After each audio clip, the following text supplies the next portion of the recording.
Hello students, आज के video में हम वर्किंग कैपिटल का न्यूमेरिकल पोर्शन कवर करेंगे। उसके लिए मैंने आपकी बुक में से ही कुछ क्वेश्चन सेलेक्ट किए हैं, जिससे आपको आइडिया हो जाएगा कि कौन सा मेथड यूज़ करना है वर्किंग कैपिटल फोरकास्टिंग के लिए। आप इस वीडियो को बहुत ध्यान से देखिए। इसके क्वेश्चंस जो मैंने आपको बताए हैं उसमें ऑलमोस्ट सब पॉइंट्स कवर हो रहे हैं। उसके बाद अपने सारे न्यूमेरिकल्स आपको अपने आप सोल्व करने हैं, और आपको इसमें किसी भी तरह के कोई डाउट्स हैं, कुछ क्वेरीज हैं, तो आप मुझसे पूछ सकते हैं। तो जो फर्स्ट क्वेश्चन मैंने सेलेक्ट किया है आपके लिए वो वर्किंग कैपिटल फोरकास्ट का है। अलग अलग क्वेश्चन में अलग अलग तरह से इंफॉर्मेशन दी जाएगी, आपको उस हिसाब से मेथड सेलेक्ट करके अप्लाई करना है। इस क्वेश्चन में आपको वर्किंग कैपिटल फोरकास्ट करना है। उसके लिए जो इन्फॉर्मेशन दे रखी है मैं आपको क्वेश्चन एक्सप्लेन करूंगी। पहले इसमें दिया है इशूड शेयर कैपिटल है वो है 2 लाख रुपीज़ की। एक फर्म की इशूड शेयर कैपिटल एक कंपनी की दे रखी है। 10% डिबेंचर्स उस कंपनी के हैं 75,000 रुपीज़ के। उसके बाद जो दिया है the fixed assets are valued at ₹5 lakh. Fixed assets उस कंपनी की 5 लाख रुपए की है। Production during the previous year is 50,000 units. Last year company का प्रोडक्शन 50,000 यूनिट्स का था। The same level of activities is intended to be maintain during the current year. मतलब इस साल भी कितना प्रोडक्शन होने को है 50,000 यूनिट्स, जो कि लास्ट ईयर का था। Expected ratio of cost to selling price, जितना सेलिंग प्राइस है उसका 50% रॉ मटेरियल है, 10% वेजेस है और 25% ओवरहेड्स हैं। टोटल कितना हो गया 85% हो गया। इट मीन्स 100% सेलिंग प्राइस है तो उसका 85% कॉस्ट है और बाकी 15% क्या हो जाएगा, प्रॉफिट हो जाएगा। आगे जो इन्फॉर्मेशन है वो ये है कि the raw material normally remain in store for 2 months before production. Production शुरू होने से पहले रॉ मटेरियल है वो 2 महीने के लिए स्टोर में रखा जाता है। Every unit of production remain in process for 1 month। जो वर्क इन प्रोग्रेस रहता है माल, प्रोडक्शन का जो पीरियड है, ड्यूरेशन है, वो 1 महीने की है। Finished goods remain in warehouse for 4 months। Finished goods बन गए पर अभी तक सेल नहीं हुए, उस बीच का जो एवरेज पीरियड है वो 4 months का रहता है। Credit allowed by creditors is 3 months। हमारे क्रेडिटर्स जिनसे हम रॉ मटेरियल परचेज कर रहे हैं वो हमें 3 महीने की क्रेडिट देते हैं। And credit allowed to debtors is 3 months। हम अपने जो डेटर्स हैं जिनको हम क्रेडिट सेल कर रहे हैं उन्हें भी 3 महीने की क्रेडिट देते हैं। सेलिंग प्राइस 6 पर यूनिट है। Both production and sales are in regular cycle. पूरा साल प्रोडक्शन होता रहता है, सेल होती रहती है। एट 10% फॉर कंटिजेंसी, हमें जितना हम कैलकुलेट करेंगे वर्किंग कैपिटल रिक्वायर्ड उसका 10% हमें रिजर्व में रखना है, कंटिजेंसी के लिए प्रोविज़न रखना है, वो ऐड करना है। तो ये क्वेश्चन है, इससे हमें वर्किंग कैपिटल फोरकास्ट करना है। वो किस तरह से करेंगे, इसमें जो इन्फॉर्मेशन हमें दे रखी है वो इन्फॉर्मेशन जो कल मैंने आपको कुछ मेथड्स बताए थे उसमें से कौन सा मेथड अप्लाई करेंगे, जो करंट असेट्स और करंट लायबिलिटी का फोरकास्ट, जो ऑपरेटिंग साइकिल पर बेस्ड मेथड था, उसे इस क्वेश्चन के सॉल्यूशन के लिए यूज़ करना है। तो उसमें मैंने आपको क्या बताया था कि हम सारी करंट असेट्स में हम स्टॉक लेंगे। स्टॉक 3 तरह का होगा, stock of raw material, stock of work in progress and stock of finished goods. ये करंट असेट्स में आएगा। इसके बाद करंट असेट्स में और क्या आएगा, मेन चीज़ वो आएगी डेटर्स। टोटल करंट असेट्स ले लेंगे और फिर उसके बाद करंट लायबिलिटीज़ में क्रेडिटर्स लेंगे या कुछ आउटस्टैंडिंग एक्सपेंसेस है वो लेंगे।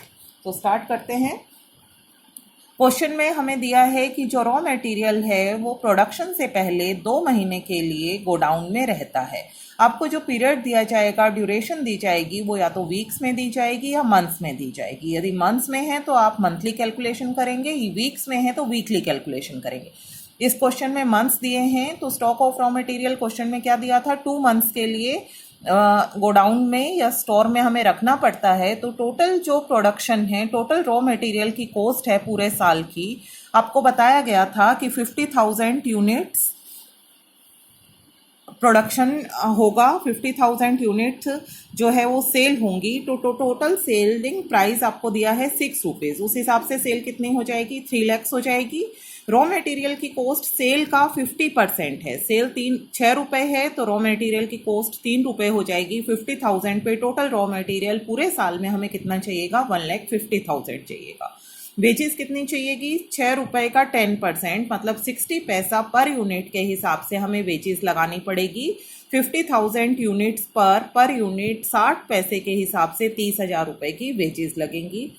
25%, किसका 25%, 6 रुपये का 25% हम रखेंगे तो 1.5, 1.5 रुपया, 1.5 रुपीज़ ओवरहेड्स लगेंगे पर यूनिट। प्रोडक्शन कितना है, 50,000 यूनिट्स का है तो टोटल ओवरहेड्स कितने लगेंगे, 75,000 रुपीज़ के ओवरहेड्स हमें खर्च करने पड़ेंगे और टोटल कॉस्ट कितनी आ जाएगी, 2,55,000 कॉस्ट आ जाएगी। पर यूनिट कॉस्ट यदि हम इसमें लिखेंगे तो यहाँ पे रहेगा 3 रुपये, ये रहेगा 60 पैसा पर यूनिट और ये रहेगा 1.50 रुपीज़ पर यूनिट। हो गया, ये पूरे साल की हमने अलग अलग कॉस्ट निकाल ली। अब करंट असेट्स हमें अलग अलग निकालनी है। उसके लिए हम सबसे पहले स्टॉक ऑफ रॉ मटेरियल लेंगे। तो पूरे साल में जो रॉ मटेरियल की कॉस्ट है वो 1,50,000 है। उसमें से हम मंथली जब निकालेंगे तो 1,50,000 अपॉन 12 करेंगे और हमें कितने महीने का स्टॉक अपने पास रखना है हर समय मेंटेन, वो रहेगा 2 महीने का। तो नेट अमाउंट जो हमारी स्टॉक की आएगी वो आएगी 25,000।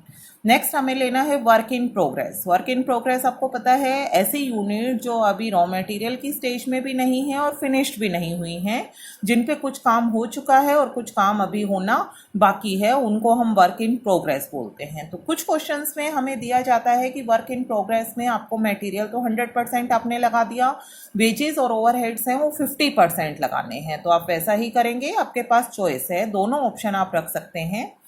इसमें तीनों जो एलिमेंट्स हैं वो हमें इंक्लूड करने हैं, मटेरियल, वेजेस, ओवरहेड, क्योंकि इन पे कुछ काम हो चुका है तो मटेरियल, वेजेस, ओवरहेड तीनों ऐड करेंगे। क्वेश्चन में यदि कुछ नहीं दिया है तो आप वेजेस, ओवरहेड 50% भी ले सकते हैं और 100% भी ले सकते हैं। इस क्वेश्चन में मैं 100% ले रही हूँ। तो आपको क्वेश्चन में दिया गया था कि जो प्रोडक्शन का साइकिल है वो कितना है, 1 महीने का है, 1 मंथ का है। तो वर्क इन प्रोग्रेस का जो स्टॉक हमारे पास अवेलेबल रहेगा हर समय वो कितना रहेगा, मटेरियल 1 मंथ का। मटेरियल 1 मंथ तो 1,50,000 टोटल पूरे साल का है, 1 मंथ का निकालेंगे वो आएगा 12,500। वेजेस पूरे साल की अभी हमने कैलकुलेट की थी वो आई थी 30,000। 30,000 के हिसाब से 1 मंथ की हम निकालेंगे वो आएगी 2,500। इसी तरह से ओवरहेड्स जो हमने पूरे साल के निकाले थे वो 75,000 थे, वो मंथली कितने आएंगे, 1 मंथ का अभी हमें लेना है वो आएगा 6,250 रुपीज़। तो वर्क इन प्रोग्रेस में मटेरियल, वेजेस, ओवरहेड्स तीनों इंक्लूड करके हमने क्या निकाल दिया, वर्क इन प्रोग्रेस का स्टॉक निकाल दिया, वो आया 21,250 रुपीज़। दूसरी चॉइस जो मैंने आपको बताई, यदि आप मटेरियल 100% लेते हैं, वेजेस 50% कर सकते हैं। तो यदि इसका आप 50% लेना चाहें तो ले सकते हैं, ओवरहेड्स का भी 50% इसमें इंक्लूड कर सकते हैं। उसके लिए आप नोट देंगे कि यह माना गया है कि वर्क इन प्रोग्रेस में मटेरियल पूरा लग चुका है पर वेजेस और ओवरहेड अभी 50% कंज्यूम हुई है। अगर कुछ नहीं दिया है क्वेश्चन में तो आप 100% लीजिए, उससे आपकी कैलकुलेशन ईजी हो जाएंगी। नेक्स्ट हमें लेना है स्टॉक ऑफ फिनिश्ड गुड्स। जैसे वर्क इन प्रोग्रेस कैलकुलेट किया बिल्कुल वैसे ही फिनिश्ड गुड्स कैलकुलेट करेंगे, पर उसमें ड्यूरेशन चेंज हो जाएगी। क्वेश्चन में आपको दिया है कि फिनिश्ड गुड्स हैं वो वेयर हाउस में 4 मंथ्स के लिए रहते हैं, मतलब हर समय हमारे पास 4 महीने के बराबर फिनिश्ड गुड्स का स्टॉक रहेगा। तो फिर वही मटेरियल, वेजेस और ओवरहेड्स अलग अलग लेंगे, पर यहाँ पे कितना लेंगे, 4 मंथ्स के लिए लेंगे। तो मटेरियल आएगा 50,000, वेजेस आएगी 10,000, ओवरहेड्स आएंगे 25,000, टोटल स्टॉक आ गया 85,000 का। इसके बाद नेक्स्ट करंट असेट्स जो हमारे पास हैं वो हैं डेटर्स। क्यों, क्योंकि हम डेटर्स को जो हमारी सेल है वो क्रेडिट सेल है और डेटर्स को हम 3 महीने के बराबर क्रेडिट देते हैं।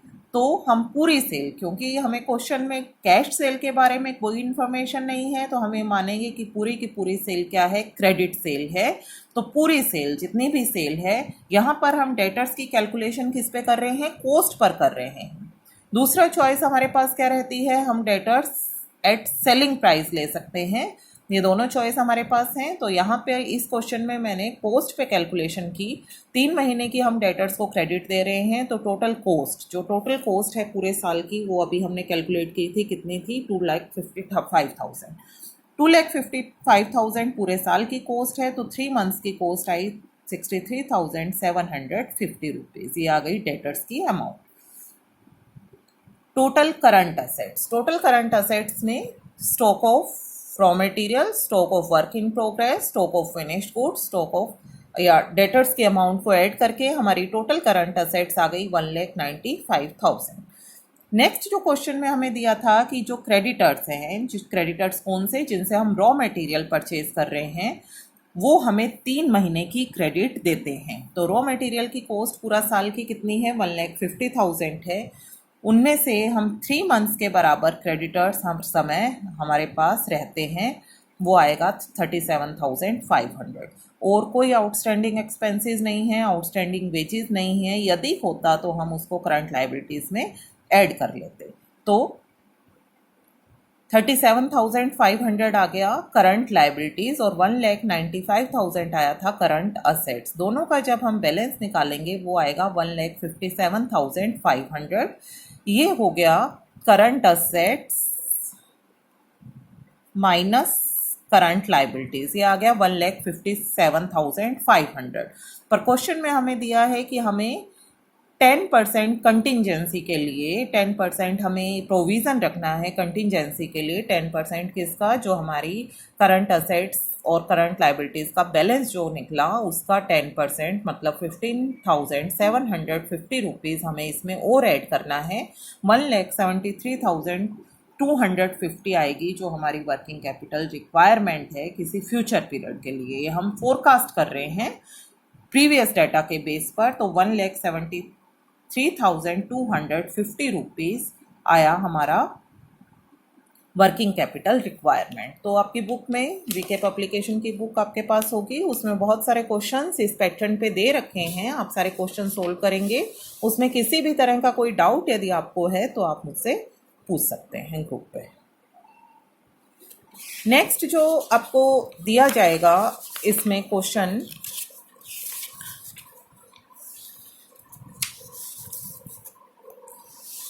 एक मैंने बताया था आपको, कैश बजट बनाकर हम कैश रिसीट्स और कैश पेमेंट्स के बेस पर हम वर्किंग कैपिटल रिक्वायरमेंट देखते हैं कि हमें फ्यूचर पीरियड में कितनी कैश की आवश्यकता पड़ सकती है। उसमें जो क्वेश्चन में इंफॉर्मेशन होगी वो कुछ डिफरेंट टाइप से दी होगी। इसका एक क्वेश्चन मैंने सेलेक्ट किया है, पहले मैं आपको क्वेश्चन एक्सप्लेन कर दूँ। इसमें लिखा है, company commenced production on 1 January 2001। The material cost is ₹16 per unit. एक कंपनी प्रोडक्शन शुरू करती है जनवरी 2001 में, उसकी जो मटेरियल की कॉस्ट आएगी वो 16 पर यूनिट आएगी, wages 24 per unit, variable expenses 8 per unit and fixed expenditure time पर से रिलेटेड होते हैं, पर यूनिट से रिलेटेड नहीं होते हैं। तो फिक्स्ड एक्सपेंसेस के अमाउंट क्या है, 30,000 पर मंथ जो क्वेश्चन में दे रखी है। Payment of material is to be made in the month following the purchase. जो हम मटेरियल खरीदेंगे उसका हमें पेमेंट नेक्स्ट मंथ में करना है, मतलब हमें जो क्रेडिटर्स हैं वो 1 मंथ क्रेडिट दे रहे हैं। 1/3 of sales unit to be for cash, जो हम सेल करेंगे उसका 1/3 कैश होगा and the rest on credit to be settled in the following month. 1/3 cash sale हो गई तो क्रेडिट सेल कितनी हुई, 2/3 हुई टोटल सेल का। वो हमें कब रियलाइज होगी, नेक्स्ट मंथ में। तो हम अपने डेटर्स को भी 1 महीने की क्रेडिट दे रहे हैं। Expenses are payable in the month in which they are incurred. बाकी के जितने भी खर्चे हैं वो उसी महीने में हमें चुकाने हैं जिस महीने में वो हुए हैं। The selling price is fixed at ₹80 per unit. Selling price जो फर्म ने डिसाइड किया है वो 80 पर यूनिट है। The number of units manufactured and sold are as under. यहाँ पे हमें जो यूनिट्स दे रखी हैं वो मंथली दे रखी हैं। जनवरी में 900 यूनिट्स हैं, फरवरी में 1200 है, मार्च में 1800, अप्रैल में 2100, मई में 2100, जून में 2400। तो ये मंथली यूनिट्स दे रखी हैं। Prepare a statement showing monthly requirement of working capital. हमें month to month working capital जनवरी की, फरवरी की, मार्च की, अप्रैल की बतानी है। तो ये जो क्वेश्चन है इसमें हमें कौन सा मेथड यूज़ करना है, cash receipts and payment method use करना है। इसमें हम कैश रिसीट्स और पेमेंट की कैलकुलेशन करके देखेंगे कि हर महीने हमें कितने पैसों की आवश्यकता पड़ेगी, कितनी वर्किंग कैपिटल की आवश्यकता पड़ने वाली है। एक स्टेटमेंट बनाएंगे। जब भी वर्किंग कैपिटल रिक्वायरमेंट का क्वेश्चन आएगा आपको स्टेटमेंट बनानी है, हेडिंग जरूर लिखनी है, statement of working capital requirement. जब भी आप न्यूमेरिकल करें सब चीज़ें क्लियर होनी चाहिए। आपके वर्किंग नोट्स, जो भी आपने फिगर्स निकाली है, जो भी आपने कैलकुलेशंस की है, वो सब वर्किंग नोट्स में आपको क्लियरली शो करना है। स्टेटमेंट में सब चीज़ें एकदम से आपको परफॉर्मा बहुत अच्छे से शो करना है। तो इसमें जनवरी से लेकर जून तक के हमने 6 कॉलम बनाए हैं। इसमें 2 पार्ट्स हम करेंगे। लास्ट क्वेश्चन में हमने करंट असेट्स और लाइबिलिटीज़ कैलकुलेट की थी। यहाँ पे हम कैश बजट मेथड यूज़ कर रहे हैं। यहाँ पर हम कैश रिसीट्स और कैश पेमेंट्स निकालेंगे मंथली। तो पहले कैश रिसीट्स हम लेंगे। कैश रिसीट्स में सबसे मेन जो रिसीट आती है वो किसकी आती है, सेल से होती है। क्वेश्चन में आपको क्या दे रखा है कि जो सेल है वो 1/3 मंथली सेल का 1/3 कैश सेल है और जो 2/3 है वो क्रेडिट सेल है। कैश सेल का मतलब है कि जिस मंथ हमारी सेल होगी उसी मंथ हमें पैसे रियलाइज हो जाएंगे। अब आप देखिए कि जनवरी में हमारी सेल क्वेश्चन में आपको दे रखी थी, जनवरी में सेल कितनी थी, 900 यूनिट की थी। Selling price per unit question में आपको दिया है 80 रुपये पर यूनिट। तो जनवरी की टोटल सेल कितनी हो जाएगी, 72,000। मैं यहाँ पर आपको एक टेबल बना देती हूँ जनवरी से लेकर जून तक की।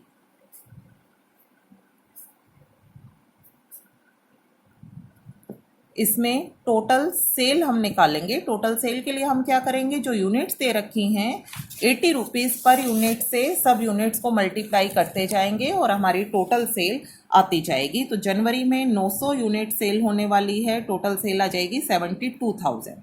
फरवरी में 1200 से 96,000 आ जाएगा। मार्च में टोटल सेल दे रखी है 1800 से आएगा 1,44,000। नेक्स्ट जो दे रखी है 2100, 1,68,000 टोटल सेल आएगी। नेक्स्ट जो दे रखी है मई में दे रखी है 2100, इसमें भी 1,68,000 टोटल सेल आएगी। और जून में 2400 यूनिट्स हैं, इसमें टोटल सेल आएगी 1,92,000। इसमें से हमें अलग अलग करना है। जो 1/3 सेल है वो कैश सेल है और क्रेडिट सेल है वो 2/3। तो 72,000 का 1/3 हम करेंगे 24,000 और 2/3 करेंगे 48,000। इसी तरह से यहाँ पे आएगा 32,000 और यहाँ पे आएगा 64,000। यहाँ पे आएगा 48,000 और यहाँ पे आएगा 96,000। यहाँ पे आएगा 56,000 और यहाँ पे आएगा 1,12,000। यहाँ पे भी 56,000 और 1,12,000। यहाँ पे आएगा 64,000 और 1,28,000। ये आ गई। टोटल सेल को हमने डिवाइड कर दिया कैश सेल में और क्रेडिट सेल में। ये टेबल आप बना सकते हैं। अब जो कैश सेल है जनवरी में 24,000, फरवरी में 32,000, मार्च में 48,000, 56,000, 56,000 और 64,000, ये कैश सेल सेम मंथ में रियलाइज़ हो जाएगी। तो इस टेबल में मैंने 24, 32, 56, 56, 64 ये आ गया जनवरी की जनवरी में, फरवरी की फरवरी में, सेम मंथ में रियलाइज। क्रेडिट सेल की हम बात करें तो क्रेडिट सेल आपको दिया है कि कब रियलाइज़ होगी, in the following month. Following month means जनवरी की जो क्रेडिट सेल है वो रियलाइज़ कब होगी, फरवरी में रियलाइज़ होगी। तो जनवरी में हमने क्रेडिट सेल लिखी थी 48,000, ये कब रियलाइज़ होगी, फरवरी में। फरवरी की 64,000 मार्च में, मार्च की अप्रैल में। तो इस तरह से यहाँ पे मैंने ये सारी जो अमाउंट्स हैं, फिगर्स हैं, यहाँ फिल कर दी है। जनवरी की फरवरी में, फरवरी की मार्च में, मार्च की अप्रैल में, अप्रैल की मई में, मई की जून में, जून की नेक्स्ट में रियलाइज़ होगी, जिसकी अभी हमें कैलकुलेशंस नहीं करनी है। तो टोटल जो रियलाइजेशन आएगी वो हमने लिख दी यहाँ पे, और कोई रियलाइजेशन नहीं है क्वेश्चन में, और कुछ नहीं दिया है, सिर्फ सेल से रियलाइजेशन है, वो हमने फिल कर दिया। पेमेंट्स की हम बात करें तो पेमेंट किस किस को करनी है हमें, मटेरियल के लिए, वेजेस के लिए, वेराइबल एक्सपेंसेस और फिक्स्ड एक्सपेंसेस के लिए पेमेंट करनी है। मटेरियल की जो पेमेंट है उसके लिए लिखा है कि जिस मंथ हमने मटेरियल खरीदा है उससे नेक्स्ट मंथ में हम उसकी पेमेंट करेंगे। मटेरियल की पेमेंट के लिए मटेरियल पर यूनिट क्वेश्चन में दिया गया है, मटेरियल की कॉस्ट पर यूनिट है 16 रुपीज़। 16 रुपीज़ को हम मल्टीप्लाई करते जाएंगे नंबर ऑफ यूनिट से, तो हमें टोटल मटेरियल कॉस्ट मिलती जाएगी। मैं यहाँ पर आपको करके बता देती हूँ। जनवरी में जो यूनिट्स हैं वो 900 हैं, और मटेरियल की कॉस्ट आपको क्वेश्चन में दे रखी है 16 रुपीज़ पर यूनिट के हिसाब से। तो 900 का बनेगा 14,400 रुपये। 14,400 रुपये जो मटेरियल की जनवरी की कॉस्ट आई है उसकी पेमेंट होगी नेक्स्ट मंथ मीन्स फरवरी में। फरवरी में जो यूनिट्स हैं वो हैं 1200, पर यूनिट कॉस्ट है 1600 रुपये। तो इसकी जो अमाउंट आएगी वो आएगी 19,200। उसकी पेमेंट हम करेंगे मार्च में। मार्च में जो 2100 है उसकी 16 रुपये के हिसाब से जो कॉस्ट आएगी वो 28,800 आएगी। उसकी पेमेंट होगी अप्रैल में, अप्रैल की होगी मई में, और मई की होगी जून में। तो मटेरियल की कॉस्ट जो है वो कितनी है, eight rate of ₹16 per unit, मैंने यहाँ पे लिख दिया है। नेक्स्ट हम बात करें वेजेस की। वेजेस के बारे में क्वेश्चन में कुछ नहीं दिया गया है, तो हम यही एज्यूम करेंगे कि वेजेस जिस महीने हमने प्रोडक्शन किया उसी महीने हमने वेजेस की पेमेंट कर दी। वेजेस की कॉस्ट दे रखी है क्वेश्चन में, वो कितनी है, वेजेस है 24 पर यूनिट के हिसाब से। तो जितना जितना प्रोडक्शन हुआ है उतनी उतनी वेजेस की कॉस्ट हर महीने हमने पेमेंट कर दी। जनवरी में 900 यूनिट का प्रोडक्शन हुआ, 24 रुपये के हिसाब से हमने पेमेंट कर दी जनवरी में ही। तो वेजेस के आगे मैंने लिख दिया eight rate of ₹24 per unit. जनवरी में 21,600, 900 पर, फरवरी, मार्च, अप्रैल, मई, जून, जिस महीने हमने प्रोडक्शन किया उसी महीने उसकी पेमेंट कर दी। इसी तरह से वेराइबल एक्सपेंडिचर पर यूनिट क्वेश्चन में दे रखे हैं 8 पर यूनिट। तो 8 पर यूनिट के हिसाब से जिस महीने हमने प्रोडक्शन किया है सेम मंथ में पेमेंट हो गई है वेराइबल एक्सपेंसेस की भी। तो वेराइबल एक्सपेंसेस की eight rate of ₹8 per unit ये पेमेंट्स हमने दिखा दी। फिक्स्ड एक्सपेंसेस यूनिट्स के हिसाब से नहीं है, मंथली है, 30,000 सब पेमेंट्स हमने यहाँ पे शो कर दी। टोटल किया पेमेंट्स का तो ये पेमेंट्स आ गई। अब हमें करना क्या है, हमें कैलकुलेशन करनी है बैलेंस जो आएगा वो या तो सरप्लस आएगा कैश का या डेफिसिट आएगी। टोटल रिसीट्स ज़्यादा हैं, टोटल पेमेंट्स कम है, तो हम क्या कहेंगे, सरप्लस है। टोटल रिसीट्स कम है, पेमेंट ज़्यादा है, तो हम क्या कहेंगे कि डेफिसिट है। फॉर एग्जांपल फर्स्ट मंथ में हमारी रिसीट्स हैं 24,000 की, जबकि हमें पेमेंट्स करनी है 58,800, तो ये क्या हो गई, डेफिसिट्स। जो मैंने ब्रैकेट्स में फिगर्स लिखे हैं वो डेफिसिट शो कर रही हैं। 80,000 है फेबररी में रिसीट्स, जबकि पेमेंट है 82,800, तो 2,800 रुपये की डेफिसिट हो गई। मार्च में 1,12,000 रिसीट्स हैं, पेमेंट्स हैं 1,06,800, तो सरप्लस हो गया 5,200 रुपये का। इस तरह से हर मंथ की हमने डेफिसिट या सरप्लस कैलकुलेट कर लिया। नेक्स्ट जो करना है, इनको कम्युलेटिव हमें फिगर्स चाहिए कि हमें मंथ टू मंथ कितना वर्किंग कैपिटल की आवश्यकता पड़ेगी, हमें कितना कैश बैलेंस रखना पड़ेगा या कितनी हमारी डेफिसिट रहेगी। तो जनवरी में डेफिसिट थी, फरवरी में भी डेफिसिट थी, तो ये दोनों को ऐड कर दिया हमने, डेफिसिट बढ़ गई। मार्च में सरप्लस था तो हमारी जो डेफिसिट थी वो कुछ कम हो गई। अप्रैल में सरप्लस है तो डेफिसिट और कम हो गई। मई में जो डेफिसिट 6400 रुपये थी, मई में हमारा सरप्लस हो गया 37,200, तो यहाँ पे ये सरप्लस आ गया 30,800 का। और जून में फिर से सरप्लस है तो सरप्लस में सरप्लस ऐड किया, 66,400 रुपये का हमारा जून में है वो नेट सरप्लस हमें देखने को मिला। तो इस तरह से ये कैश रिसीट्स और पेमेंट मेथड था। जब क्वेश्चन में हमें अलग अलग रिसीट्स और पेमेंट की इंफॉर्मेशन दी जाएगी तब हम ये मेथड यूज़ करेंगे।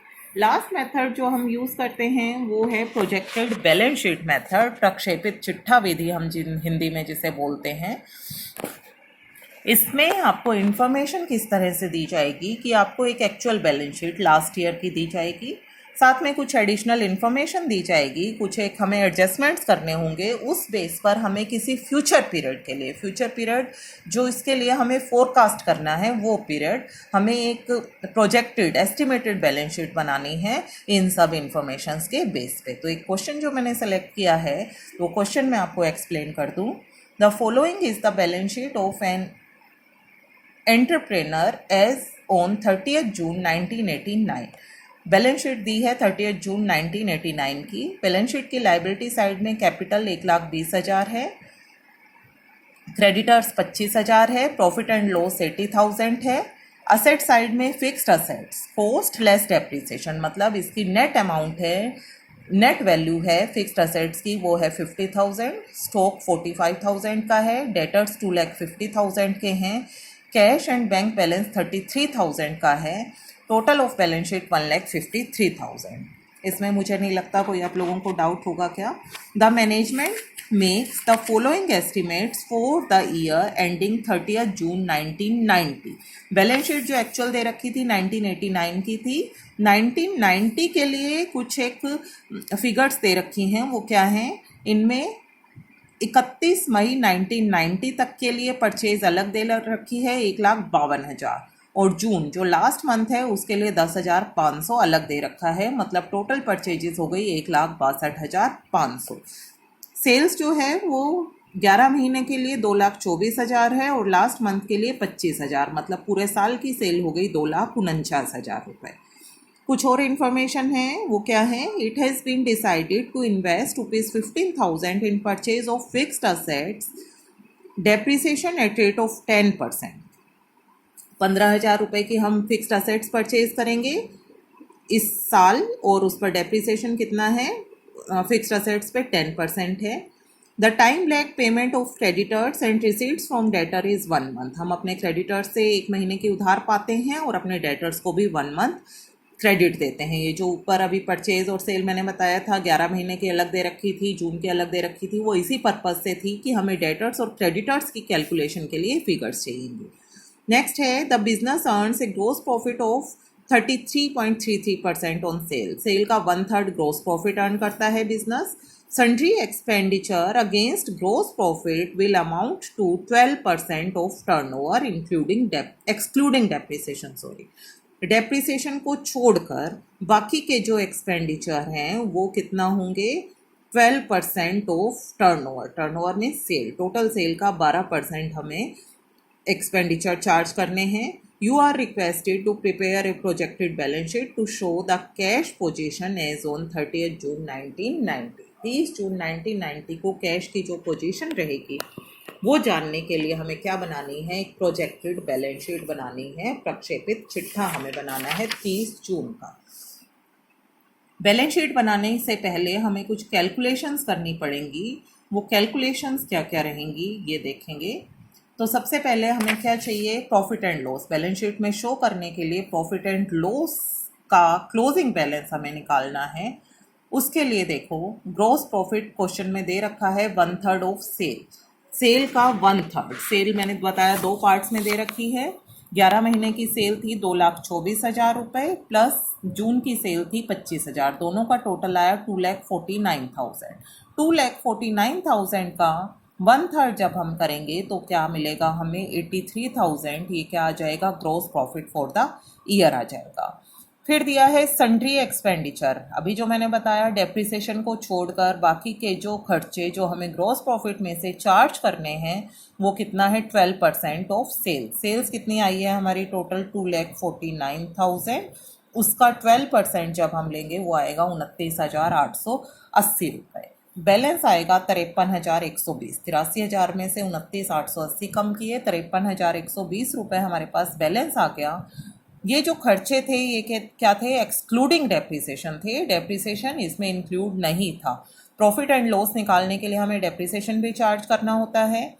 डेप्रिसिएशन हम कैसे चार्ज करेंगे? डेप्रिसिएशन के लिए देखो, जो पुरानी बैलेंस शीट थी उसमें हमारे पास फिक्स्ड असेट्स कितनी थी? 50,000 रुपये की थी। उस पर डेप्रिसिएशन चार्ज करना है। प्लस इस साल हमने कितनी फिक्स्ड असेट्स खरीदी है? 15,000 रुपये की इस साल हम फिक्स्ड असेट्स खरीदने वाले हैं। तो टोटल फिक्स्ड असेट जो हमारे पास आएंगी वो कितनी आएंगी? 65,000 की फिक्स्ड असेट्स आएंगी।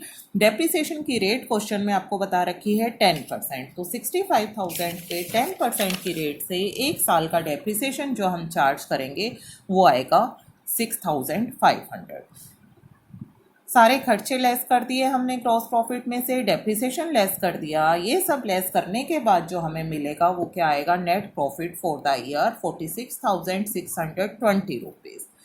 ये आया है net profit for the year. पर बैलेंस शीट में हम नेट प्रॉफिट नहीं दिखाते बल्कि प्रॉफिट एंड लॉस अकाउंट का बैलेंस शो करते हैं। तो प्रॉफिट एंड लॉस अकाउंट का ओपनिंग बैलेंस जो हमें 1989 की बैलेंस शीट में दिया है क्वेश्चन में, वो कितना है? 8,000 दिया है। प्लस जो इस साल का प्रॉफिट हुआ वो कितना है? 46,620 रुपीज़ है। इन दोनों को जब हम ऐड करेंगे तो हमारे पास क्या आ जाएगा? क्लोजिंग बैलेंस आ जाएगा प्रॉफिट एंड लॉस अकाउंट का। वो आएगा 54,620 रुपीज़। ये वो फिगर है जिसको हम अब बैलेंस शीट में शो करेंगे प्रॉफिट एंड लॉस अकाउंट के लिए। नेक्स्ट जो हमें कैलकुलेशन करनी है वो है क्लोजिंग स्टॉक की। इस बैलेंस शीट में जो हमें स्टॉक दिया है अब वो क्या हो जाएगा? ओपनिंग स्टॉक हो जाएगा। पर नई बैलेंस शीट में जो हमें शो करना होगा वो कौन सा शो करना होगा? क्लोजिंग स्टॉक शो करना होगा। तो उसके लिए हम क्या बनाएंगे? ट्रेडिंग अकाउंट बनाएंगे। एक तरह से ये भी प्रोजेक्टेड ट्रेडिंग अकाउंट है जो हम फ्यूचर पीरियड के लिए बना रहे हैं। इसमें पुरानी बैलेंस शीट से हमने ओपनिंग स्टॉक, जो उसमें क्लोजिंग स्टॉक था वो अब ओपनिंग स्टॉक हो जाएगा 45,000। और क्या शो करते हैं ट्रेडिंग अकाउंट में? आपको पता है परचेजेस शो करते हैं। ये क्वेश्चन में दे रखी है 1,62,500।